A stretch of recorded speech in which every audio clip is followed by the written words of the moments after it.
va voir dans une pièce qui peut être la moitié de celle-là, une accumulation d'objets. Vraiment une accumulation d'objets, c'est un capharnaüm fantastique. Et qu'est-ce que c'est que ça? C'est la carriole d'un brocanteur qui s'est renversé là, et puis il nous invite à aller se poser à un endroit donné, il y a un petit œilleton, on regarde dans l'œilleton et on voit ça. C'est assez stupéfiant. Beaucoup de gens ont travaillé là-dessus, il y en a d'autres, Georges Rousse. Mais...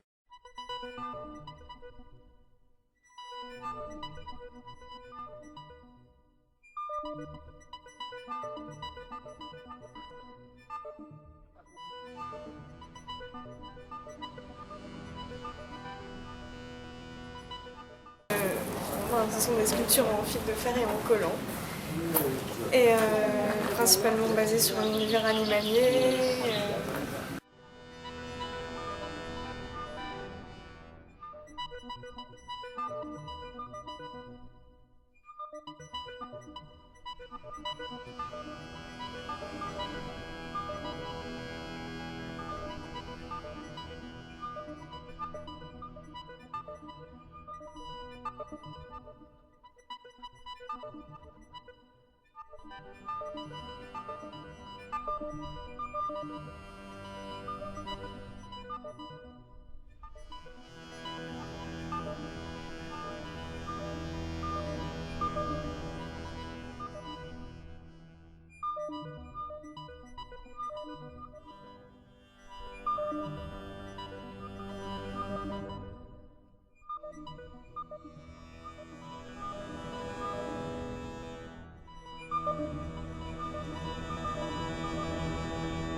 Je vais chercher un plan de ville.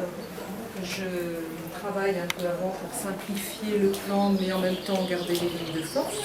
Je le reporte sur la terre comme on ferait avec un calque, en fait. Et après, je découpe tous les quartiers.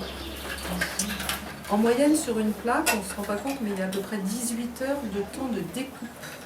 Parce qu'en fait, il faut, comme le but, en fait mon but au départ c'était de projeter l'ombre sur le mur. Alors on a mis une lumière là-bas, on voit un petit peu, mais là on n'a pas pu le faire dans cet espace-là. Et pour pouvoir projeter, il faut que ce soit parfait d'un côté et de l'autre.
Mon travail est, on le dit souvent, onirique, lyrique, poétique, fait appel à la projection mentale, mystère de l'inconscient. Enfin, mon intention première, en fin de compte, c'est de donner corps, mémoire et sens à la charge magnétique d'un monument, d'un fait divers, d'un proverbe, pour donner corps à cette charge magnétique. Et je j'en fais don sur la toile. Donc après, il y a une intention première. Mais vous partez sans projet sur une toile ou avec... Si, je vous dis à chaque fois, c'est ou une conversation, ou un monument, ou une émotion, et j'ai envie de laisser une trace parce que ça a été fort.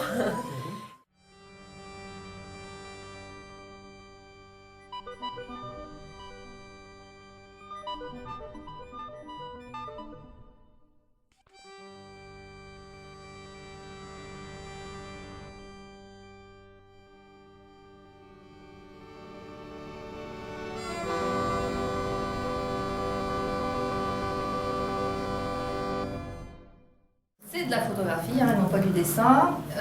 L'effet qui peut être trompeur, c'est lié à la qualité du papier, qui est un papier fine art, associé à un mode d'impression aux encres pigmentaires qui accentue le côté mat et la texture de la photo.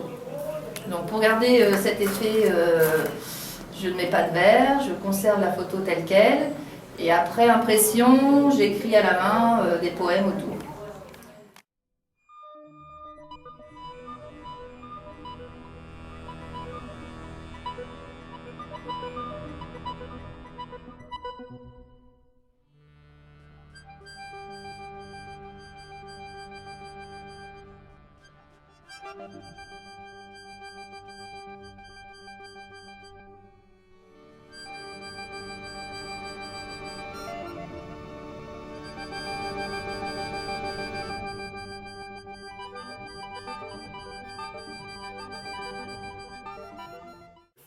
En fait, tout est basé sur le papier.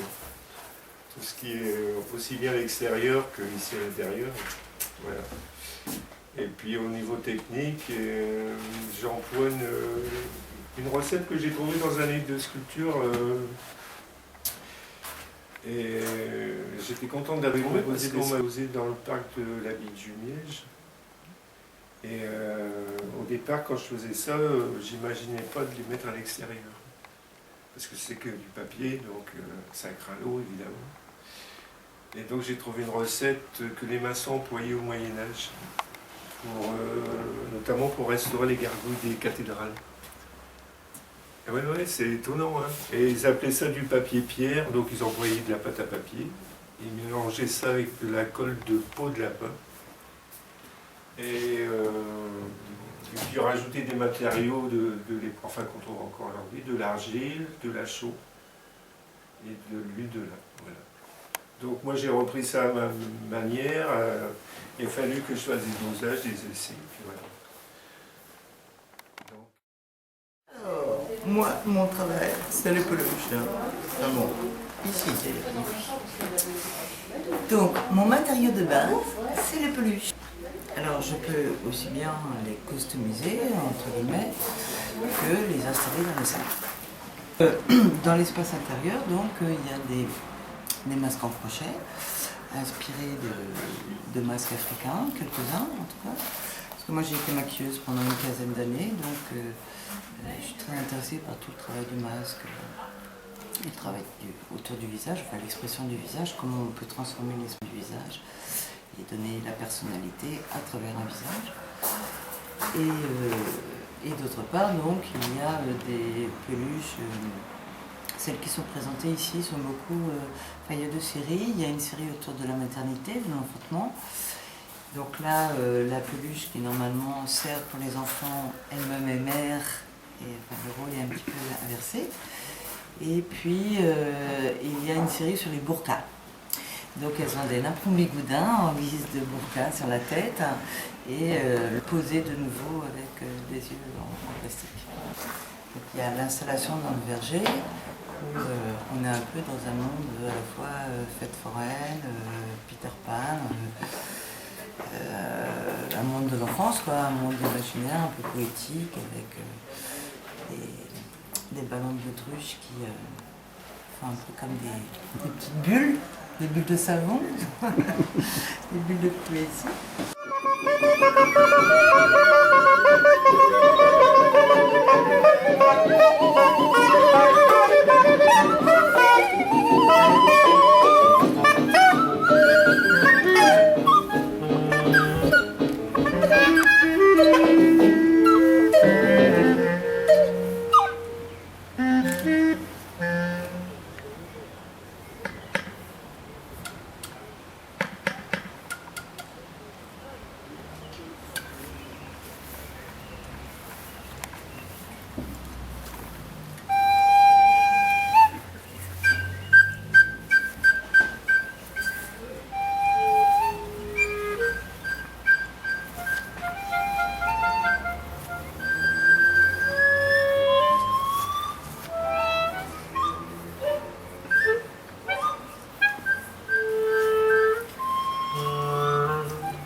travaille beaucoup avec le feu. Je sculpte avec le feu. D'abord, les sculptures les pièces que j'envisage sont dessinées. Ensuite, je travaille beaucoup sur la lumière, sur enlever de la matière, comme tout sculpteur, mais j'arrive vraiment jusqu'à l'essentiel. Et l'essentiel, c'est quoi? C'est d'avoir la lumière en fait dans la vie. Ici, j'ai fait des trous carrés sur des formes totémiques où on arrive à une transparence et une lumière au travers qui définit mon travail. Et les pièces sont brûlées ensuite, et brossées finement pour la patine.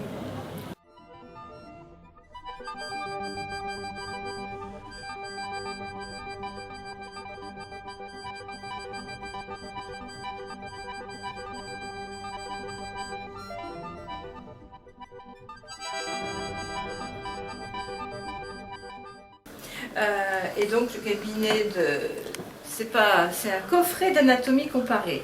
En fait, le jeu est donc d'étudier l'anatomie de la poupée comme on étudierait une anatomie humaine, animale, etc. C'est un jeu. Donc j'ai inventé tous les outils qui permettent ce genre d'études scientifiques, n'est-ce pas? Je les ai placés ici et à l'intérieur nous avons donc une étude qui est commencée. Donc on voit déjà qu'on a un œil recousu avec le fil qui va là, qui va à la petite bobine avec les ciseaux. Là ici on compare les jambes de la poupée à des choses improbables comme des pattes de langoustine qui sont dans la résine, prises dans la résine ici. Ici nous avons des choses qui sont prises aussi dans la résine, mais on a une impression que c'est de l'eau et que c'est à l'envers, puisque la résine, je l'ai fait couler dans l'autre sens et je l'ai mise comme ça. Donc c'est une inversion de l'eau dans le bocal.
Alors je travaille sur des toiles de lin avec des fils de coton, des fils de soie, des fils de lin. Et donc voilà, ce qui m'amuse c'est de jouer avec les couleurs et c'est de la peinture à l'aiguille. Je ne sais pas dessiner, je me laisse guider par les couleurs, par mon fil. Quand je n'ai plus de fil d'une couleur, quand ça s'arrête, une autre couleur vient spontanément.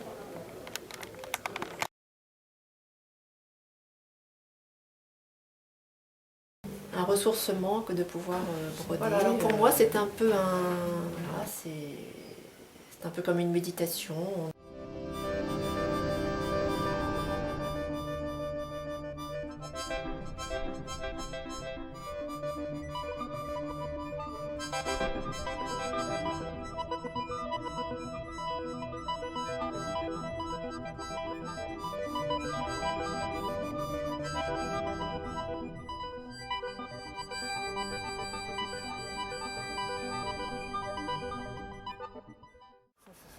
Des marionnettes et j'ai travaillé en psychiatrie et j'ai donc fait un gros travail sur la marionnette avec les patients ainsi que sur le masque. Donc les marionnettes ce sont des personnages. J'ai pris des femmes parce que c'était plus facile à habiller. J'ai trouvé des robes extraordinaires. Des robes extraordinaires. Et j'ai fait des coiffures extraordinaires. Et j'habite aussi dans une ville de lin. Donc j'ai utilisé les produits.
Donc voilà, ici nous sommes sur véritablement de la plaque de ferraille, métal.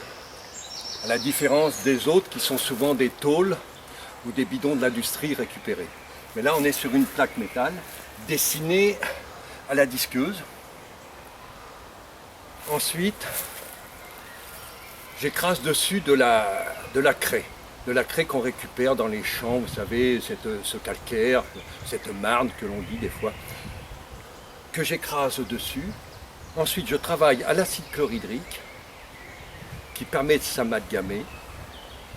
Je laisse travailler pendant un jour ou deux, afin que l'acide chlorhydrique puisse s'absorber un petit peu. Et ensuite, je retravaille à nouveau avec de la craie, afin justement d'éliminer vraiment tout cet acide chlorhydrique qui ne s'évapore pas et qui a toujours tendance un peu à suinter. Et après, au miracle, je laisse faire le temps. Et c'est le temps qui fabrique cette matière qui est là, cette rouille qui s'incruste à la tour.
Moi, je travaille le verre après avoir travaillé différents matériaux en sculpture monumentale.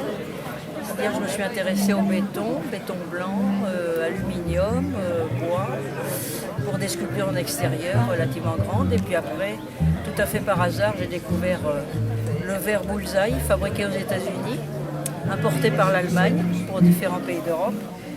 Et c'est un très beau verre qui est proche du cristal et qui se soude facilement à la fusion, et avec lequel il est possible de faire aussi bien des aplats, des bas-reliefs ou des volumes. Alors étant peintre et sculpteur, mon but, enfin disons que le matériau verre m'a permis de réunir peinture et sculpture, c'est-à-dire de faire des compositions et de les inclure dans des volumes.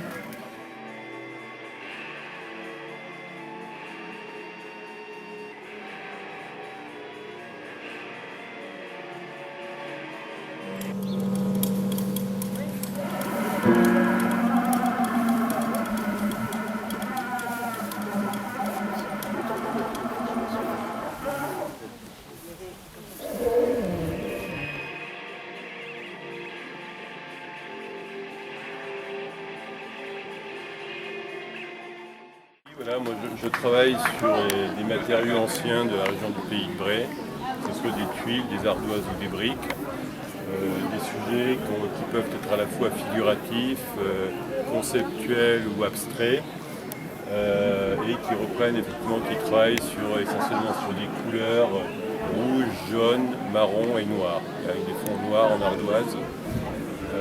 On est devant un sujet qui fait partie d'une série. Alors, je travaille généralement sur des séries de 3-4 sujets qui ont un lien et qui sont une espèce de bande dessinée en 3D. Et ici, je travaillais sur la thématique de la création du monde. Ce tableau, cette sculpture murale, s'appelle Humanité, et donc on voit toute la diversité du monde, hommes, femmes, la taille, le poids, et l'idée c'est qu'on est finalement tous solidaires sur une terre qui est la nôtre.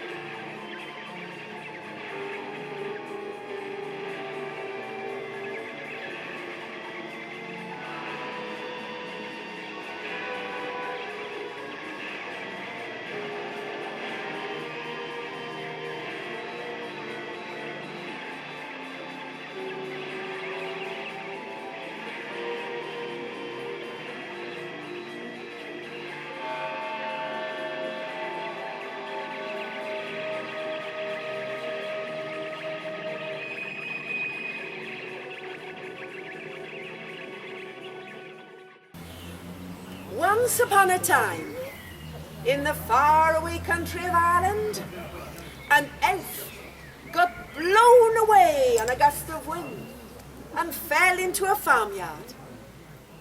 He was lying there, he had hurt his left shoulder.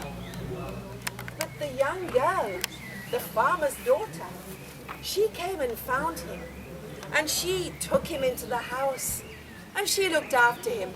She could see him because she had a pure heart. Et n'empêche, on a une sacrée chance qu'il ne pleuve pas aujourd'hui. Irish breakfast with eggs and sausages and baked beans. La viande et haricots, c'est un peu lourd, un peu lourd. They drink whiskey. Irish whiskey. No. And then they eat Irish stew. That's bits of meat. No. Bits of meat floating in water. No. He didn't know who she was. He'd never seen her before. And he enjoyed having a bit of a joke, a bit of a laugh. So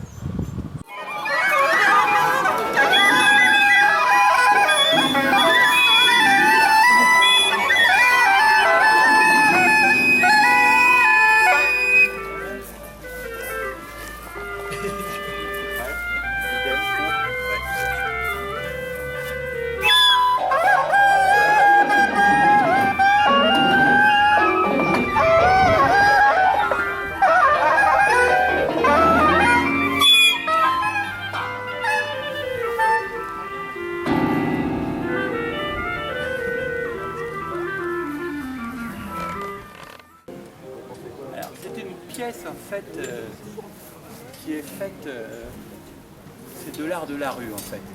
C'est une pièce qui est faite pour être vue dans le ciel. C'est une pièce qui s'appelle Le chasseur de papillons sur un monocycle.